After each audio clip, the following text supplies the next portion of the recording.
नमस्कार दोस्त, मैं तुम्हारे पिंटू सर एमजीएस में आप सभी का स्वागत है। दोस्त, इस सीरीज में हम लोग छोटे छोटे क्लास के माध्यम से कक्षा 12 विषय गणित यानी गणित विषय में बोर्ड एग्जाम में आने वाले उन महत्वपूर्ण प्रश्नों के बारे में चर्चा करते हैं जो हमारे पेपर की दृष्टि से बहुत ही ज्यादा इंपॉर्टेंट होते हैं। यानी दोस्त, हम लोग इस सीरीज में उसी क्वेश्चन को उठाते हैं, उसी क्वेश्चन को लेंगे जो हमारे पेपर में पूछे जाने की बहुत ज्यादा संभावना होती है और कई बार पेपर में पूछे जाते हैं, हूबहू क्वेश्चन पूछ लिए जाते हैं। ठीक है दोस्त, यदि आपका चेंज भी करता है तो याद रखिएगा केवल और केवल दोस्त डिजिट चेंज करेगा, पैटर्न आपका कभी बदल नहीं सकता। एक भी क्वेश्चन पेपर पे का कोई भी क्वेश्चन आपको इस सीरीज से बाहर देखने को नहीं मिलेगा। उम्मीद है कि ये सीरीज पढ़ने के बाद, ये सीरीज शुरू से लेकर अंत तक देखने के बाद आपका पूरा रिवीजन कम समय में अच्छे कंटेंट के साथ बेहतर तरीके से होगा। ठीक है, तो आप इस सीरीज में शुरू से लेकर अंत तक जरूर जुड़े रहिए। यह सीरीज बहुत ही ज्यादा लाभदायक आपके लिए सिद्ध होगी, कम समय में ज्यादा कंटेंट के साथ। ठीक है, तो चलिए क्वेश्चन के साथ दोस्त हम जुड़ते हैं। क्वेश्चन है दोस्त, यदि a बराबर 1 3 2 -1 और यह दोस्त अवयव है, यानी हमारे पास यहाँ क्वेश्चन एक अवयव का है। अवयव a का मान हमको दिया है और कहा इतना हो तो एडजॉइंट ऑफ ए डिटरमिनेंट, यानी एडजॉइंट ऑफ ए का डिटरमिनेंट ज्ञात करना है दोस्त, तथा इसका व्युत्क्रम अवयव भी ज्ञात करना है। यानी हमको यहाँ दो काम करना है दोस्त, और यह क्वेश्चन दोस्त बहुत ही ज्यादा इंपॉर्टेंट है। कई बार इस पैटर्न पर क्वेश्चन आपको बोर्ड एग्जाम में देखने को मिले हैं और इस बार भी उम्मीद है कि आपको क्वेश्चन देखने को मिल जाएगा। यानी एडजॉइंट मैट्रिक्स, जिसको दोस्त हिंदी नाम होता है सहखंडज अवयव। एडजॉइंट मैट्रिक्स का मतलब सहखंडज अवयव। ठीक है, कहेंगे सर सहखंडज अवयव क्या है? सहखंडज अवयव वह अवयव है जो दिए गए अवयव के, ध्यान से सुनिएगा, दिए गए अवयव के सभी सहखंडों से बने अवयव, यानी जो अवयव होगा उसका हमें सहखंड निकालना होगा और सहखंड से अवयव बनाएंगे, उसको परिवर्त करना यानी ट्रांसपोज कर देना। अगर हम दोस्त ट्रांसपोज करेंगे तो जो अवयव प्राप्त होगा उसे हम सहखंडज अवयव कहते हैं। क्लियर है? बहुत उम्मीद है कि समझ में आया होगा। अर्थात कहे तो क्या है, दिए गए अवयव के सभी सहखंड निकालेंगे और उनसे हम अवयव बना लेंगे, यानी सहखंडों से बना अवयव होगा, उसको परिवर्त जब कर देंगे तो हमारा एडजॉइंट मैट्रिक्स यानी सहखंडज अवयव निकल के आ जाता है। तो हमको एक काम वो करना है, और जो दोस्त जब हमको सहखंडज निकल जाएगा तो उसका हमको मान यानी सारणिक निकाल देना है, यानी उसकी वैल्यू ज्ञात करके ला देना है। तो सारणिक जब होगी तो पहले सहखंडज निकालें और उसका हम मान निकाल लें। क्लियर है? कहा है उसके बाद तथा इसका व्युत्क्रम निकालिए, यानी जो अभी हमको ए दिया है इसका हमें व्युत्क्रम भी निकालना है। क्लियर है? तो दोस्त व्युत्क्रम अवयव का आप सूत्र ध्यान दीजिएगा। किसी भी अवयव के व्युत्क्रम का सूत्र है A inverse equal to adjoint of A upon determinant of A. इस सूत्र का दोस्त ध्यान देंगे। किसी भी अवयव का इनवर्स यानी व्युत्क्रम निकालने का फार्मूला है adjoint of A upon determinant of A, यानी उस अवयव के सहखंडज अवयव में उसके मान यानी सारणिक से अगर भाग दे दे तो जो रिजल्ट निकल के आएगा वो हमारा इनवर्स निकल के आएगा। तो आप देख रहे हैं दोस्तों, जो हमारा व्युत्क्रम अवयव कहा है इसके लिए भी एडजॉइंट की जरूरत पड़ रही है। हाँ सर, लेकिन सर यहाँ मान की जरूरत नहीं है, यानी सारणिक नहीं लगाएंगे, केवल एडजॉइंट निकालेंगे, उसमें डिटरमिनेंट ऑफ ए यानी इसके डिटरमिनेंट से भाग देंगे। जबकि ये क्वेश्चन ये अलग है कि एडजॉइंट का भी सारणिक बना लेना, तो जब एडजॉइंट निकालना ही है, इस सूत्र में भी एडजॉइंट आ रहा है, वहां भी पूछा है, दोनों का काम एक ही साथ कर लिया जाएगा, यानी दोनों एक ही बार में हम निकाल सकते हैं। क्लियर है? बिल्कुल। तो चलिए, जब हम हल करेंगे तो दोस्तों पहले हम सारणिक का मान निकाल लेते हैं, और सारणिक बनाने के लिए आप जानते हैं कि अवयव को सारणिक में बदलने के लिए बड़े कोष्टक को तोड़कर दो ऊर्ध्वाधर लाइन लिख देंगे। तो यहाँ पे हो जाएगा 1 3 2 -1। क्लियर है? ठीक है दोस्तों, यहाँ क्यों कहा रहेगा मॉड यानी सारणिक रहेगी, दो खड़ी पाई। अब ध्यान दीजिएगा, ये 2 क्रॉस 2 की मैट्रिक्स है, यानी अवयव था 2 × 2 कोटि।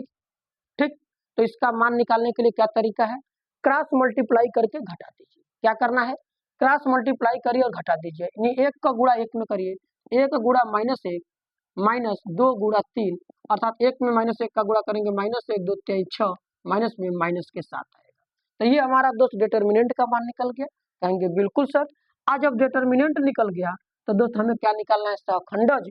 लेकिन सहखंडज के लिए हमको सहखंड निकालना होगा। क्या निकालना होगा? सहखंड। तो लिखेंगे सभी सहखंड। क्या लिखेंगे? सभी सहखंड किसके? इस अवयव के। और दोस्त सखंड को हम ए से डिनोट करते हैं। किससे डिनोट करते हैं? कैपिटल ए या कैपिटल सी से, लेकिन प्रचलित आपका कैपिटल ए लिखिएगा। सखंड का मतलब ये होता है कि दोस्त जो भी है अवयव का सखंड निकाल रहे हैं, उसके पंक्ति और स्तंभ को छोड़ दीजिए, जो शेष बचते हैं अवयव उनका मान निकाल लीजिए। अगर अकेला बचता है तो वही होगा, लेकिन दोस्त ध्यान दीजिएगा सखंड के अवयवों का जो चिन्ह दिया जाएगा वो -1 के पावर i प्लस जे होता है। अर्थात i का मतलब पंक्ति और j का मतलब स्तंभ। अर्थात सखंड निकालने के लिए जिस अवयव का सखंड निकाल रहे हैं उसके पंक्ति स्तंभ को छोड़ दीजिए, जो बचता है उसको -1 के पावर i प्लस जे के साथ चिन्ह लगाइए, वही हमारा सखंड होगा। तो ध्यान दीजिएगा A11 है तो 11 यानी पहली पंक्ति पहला स्तंभ, ये छोड़ देंगे ये छोड़ देंगे, आएगा आपका -1 ओनली बचा है। अब कहेंगे सर ये -1 आएगा, बिल्कुल चिन्ह भी भरना होगा।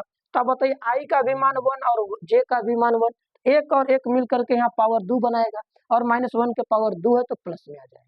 यानी -1 के पावर संख्या सम होगी तो प्लस में, और -1 के पावर संख्या माइनस होगी तो विषम में माना है। ठीक है दोस्तों, -1 का 1। फिर हम निकाल लेंगे A12 यानी पहली पंक्ति दूसरा स्तंभ। तो पहली पंक्ति दूसरा स्तंभ का ये अवयव होगा, ये कटेगा, बचेगा हमारे पास 2। तो 2 तो आ गया, लेकिन दोस्त इसमें चिन्ह भी भरना है। सबसे बड़ी गलती यही होती है कि अवयव तो सखंड का निकाल लेते हैं, लेकिन अवयव में हमको चिन्ह देना पड़ता है, चिन्ह को भूल जाते हैं। इसको आप ध्यान देंगे कि चिन्ह का निर्धारण जरूर करिएगा, और चिन्ह -1 के पावर i प्लस जे से। तो 1 और 2 यानी 1 और 2 मिलके 3 घात का -3 माइनस में आता है, इसलिए ये मान माइनस होगा। पहली पंक्ति का सखंड इधर निकल गया। सर दोस्त इसके बाद दूसरी पंक्ति का निकालेंगे, कहेंगे बिल्कुल। तो दूसरी पंक्ति पहला स्तंभ, तो दूसरी पंक्ति ये है, पहला स्तंभ यही है, ये कट जाएगा, बचेगा 3, यानी ये मान 3 आएगा। अब दोस्तों इसको चिन्ह से भी डिनोट करना है, तो 2 यहाँ 1 यहाँ 2 1 3, 3 घात का माइनस आपका माइनस आ जाएगा। इसके बाद A22 यानी दूसरी पंक्ति दूसरा स्तंभ, तो दूसरी पंक्ति दूसरा स्तंभ का अवयव ये है, ये कट जाएगा, बचेगा हमारे पास 1 को लिख दिया। चिन्ह को देखना है, तो 2 और 2 मिलके 4 यानी 4 घात तो पॉजिटिव आएगा, तो पॉजिटिव चिन्ह में कोई बदलाव नहीं कर पाता, इसलिए जैसे का तैसे होगा। तो ये दोस्त 1 का 1 है। तो हम सखंड निकाल लिए, बिल्कुल। अब दोस्त जब हम सखंड निकाल लिए तो परिभाषा हम लोग क्या जाने, सखंडों से बना अवयव होगा, यानी सखंड से हम अवयव बनाएंगे और फिर उसको ट्रांसपोज कर देंगे, यानी पंक्ति को स्तंभ में डाल देंगे और स्तंभ को पंक्ति में डाल देंगे। तो बताइए हम इनसे अवयव बनाए और उसके बाद परिवर्त करें, तो बात तो वही कि सर पहले से ही परिवर्त करके सखंडज निकाल लो। हाँ, आप डायरेक्ट निकाल लीजिएगा, अवयव मत बनाइए, परिवर्त मत करिए, डायरेक्ट आप सखंडज में परिवर्त का ही मान निकाल लगा लीजिए। यानी आपको रूल तरीका नियम पता है कि जब हमको पंक्ति में अवयव होंगे तो स्तंभ में डालना पड़ेगा, और स्तंभ के अवयव होंगे तो पंक्ति में डालना पड़ेगा। तो हम पहले से ही बदल लें तो हमारा सखंडज निकल के आ जाएगा कि नहीं निकल के आ जाएगा? कहेंगे बिल्कुल सर। तो चलिए आप डायरेक्ट क्या करिए, सखंडज निकाल लीजिए। यानी आप लिख लीजिए सखंडज अवयव, क्या लिखेंगे? सखंडज अवयव एडजॉइंट मैट्रिक्स ए। क्या लिखेंगे दोस्त? Adjoint matrix A, adjoint of A. तो आपको बताया गया कि पहली पंक्ति जो होगी पहले स्तंभ में जाएगी। तो आप देखिए पहली पंक्ति क्या है, A11 A12 A11 A12, ये पहली पंक्ति का अवयव है। तो दोस्त इसको आप स्तंभ में लिखना है। तो अब यहाँ ध्यान दीजिए, थे पंक्ति के अवयव, हमने स्तंभ में पहले से ही ऑलरेडी दोनों को लिख चुका है, तो चुपचाप ऐसे ही उठा के आप लिख दीजिए। दोस्त अगर आप क्या किए हैं, यदि आपको अपने पंक्ति को पंक्ति के ही रूप में लिखे तो कोई मतलब नहीं है, कोई दिक्कत उससे नहीं है। पंक्ति का है तो बस ध्यान देना, अगर पहली पंक्ति में जो अवयव जा रहे हैं उनको पहले स्तंभ में डायरेक्ट डाल दीजिए, तो ये स्तंभ में ही गए क्योंकि निकले हैं पंक्ति के, लेकिन सखंडज में हमको क्या करना होगा, परिवर्त। तो इसलिए अब डायरेक्ट करिए, ये हो जाएगा -1 और -2। दूसरे पंक्ति देखिए क्या 2 1 2 2, तो यह -3 -1, तो यहाँ हो जाएगा -3 -1, जबकि स्तंभ में यानी ऑलरेडी हमने क्या किया दोस्त, सखंडज अवयव एडजॉइंट मैट्रिक्स निकाल लिया। क्लियर है? बिल्कुल। जब ये निकल गया तो बताइए क्या हमारा ये मान आया? नहीं सर, इसकी सारणिक बतानी है। तो ध्यान दीजिएगा दोस्त, सखंडज तो निकल गया, हमें इसकी सारणिक बनानी है। तो सारणिक निकालने के लिए आप जानते हैं कि सारणिक निकालने के लिए मान को हमें 2 ऊर्ध्वाधर लाइनों के बीच में लिखना होगा, यानी अवयवों को दोस्त हम 2 ऊर्ध्वाधर लाइनों के बीच में लिख दिया।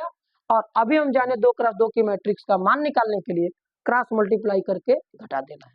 तो -1 का गुणा -1 में करेंगे तो +1, माइनस सूत्र के अनुसार। -2 का गुणा -3 में करेंगे तो प्लस के 6, यानी हमारे पास 6 आ जाएगा। बिल्कुल। और ये माइनस कहाँ का है दोस्त? सूत्र का है। 1 में से -6 जाएगा तो -5, यानी पहला आंसर हमारा निकल के आया कि एडजॉइंट ऑफ ए का जो डिटर्मिनेंट है दोस्तों माइनस के 5 है। क्लियर है? बिल्कुल। अब ये काम हो गया दोस्त, एक काम हमको बचा है कि व्युत्क्रम निकालना है। क्या निकालना है? व्युत्क्रम। तो अर्थात दोस्त हम यहाँ व्युत्क्रम निकाल देते हैं किसका, और ये ध्यान दीजिएगा व्युत्क्रम जो पूछा होगा, पूछा है प्रश्न में इस अवयव ए के लिए, इसके बाद आपका मान ये निकालना था, यानी ये प्रश्न है, एक मान ये निकालिए और इसका व्युत्क्रम निकालिए। इसका का मतलब ये कि अवयव ए का व्युत्क्रम निकालिए। ये मत करेगा सर जी इसका व्युत्क्रम निकालना है, नहीं, आपको अवयव ए का व्युत्क्रम निकालना है। तो अवयव ए का व्युत्क्रम का फार्मूला हम लोग क्या जाने, adjoint of A upon determinant of A. Clear है? वही तो एडजॉइंट ऑफ ए तो सर निकल के आ ही गया है, बिल्कुल आ गया है। तो एडजॉइंट ऑफ ए का मान लिखिए, एडजॉइंट ऑफ ए है माइनस के 1 माइनस के 3 माइनस के 2 माइनस के 1। क्लियर है? बिल्कुल ठीक है। अब ये सॉरी दोस्त, ये ध्यान दीजिएगा 822 वाला प्लस के 1 है, हमने -1 लिख दिया, यानी कुछ गड़बड़ है, थोड़ा सा हम इसको इरेज करेंगे, थोड़ा सा हल्का सा मिला लीजिए। 822 है, दूसरी पंक्ति दूसरा स्तंभ देख रहे हैं 1 है, तो यहाँ 1 2 जबकि हमने -1 लिख दिया था, तो ये प्लस होगा। अब यहाँ भी आप स्टार्टिंग में +1, तो -1 का गुणा 1 में करेंगे तो -1 आएगा। बिल्कुल, यहाँ 2 3 6 माइनस का माइनस, यानी -1 और -6 मिलकर के माइनस के साथ। सॉरी आप इसको सुधार लेंगे थोड़ा सा, माइनस यहाँ नहीं था, वहाँ माइनस लिखा गया था, लेकिन दोस्त आपको पैटर्न पे ध्यान देना है, कैलकुलेशन आप अपने हिसाब से करिएगा। अब दोस्त यहाँ क्या है, माइनस के 1 नहीं है। अब इसमें क्या करना है, डिटर्मिनेंट से भाग देना है। डिटर्मिनेंट का मान आपके साथ -7 आया है, बिल्कुल सर माइनस के 7 आया है। तो दोस्त क्या हम यही छोड़ देंगे? अगर यदि दोस्त आप इसको भाग देना है तो -1/7 ऐसे निकाल के -1 -3 -2 और 1 यही पे आंसर लिख दीजिए, यही आपका आंसर है। या माइनस का आप अंदर गुणा करा लीजिए, 1/7 को भी अंदर गुणा करा लीजिए, बटा में केस आएगा, जो आपका आएगा वो आंसर सही है। यहाँ भी छोड़ेंगे तो आपका सही है, बहुत करेंगे एक लाइन बढ़ेगा, अंदर गुणा करा लीजिए। ठीक है, यानी सभी अवयव को 1/7 माइनस के साथ गुणा कर लीजिए। क्लियर है? बिल्कुल। तो दोस्त क्लास कैसा रहा, कमेंट सेशन में अपनी राय को जरूर साझा करेंगे। ठीक है, उम्मीद है कि आपको ये प्रश्न आपको अच्छी तरीके से समझ में आया होगा, इसका हर एक बात आपको समझ में आई होगी। तो दोस्त आप सीरीज में शुरू से लेकर अंत तक जरूर जुड़े रहिए, सीरीज बहुत ही ज्यादा कम समय में बेहतर कंटेंट के साथ अच्छी प्रकार से आपको रिवीजन कराएगी। ठीक है दोस्त, आपसे एक रिक्वेस्ट यही है कि आप सभी लोग की जहां तक रीच है, यानी जहां तक आपकी पहुंच है, आप सभी लोग अपने फ्रेंड सर्किल में, ग्रुप में इस क्लास को शेयर करिए, जिससे कि इस क्लास का यानी इस सीरीज का बेनिफिट हर एक उन भाई बहनों का हो जो लोग इस वर्ष कक्षा 12 math subject board paper exam में बैठेंगे। उनके लिए कम समय में बेहतर कंटेंट के साथ ये सीरीज तैयार की जा रही है। ठीक है, तो हम लोग मिलेंगे इसके नेक्स्ट क्लास में नेक्स्ट टॉपिक के साथ। तब तक के लिए धन्यवाद।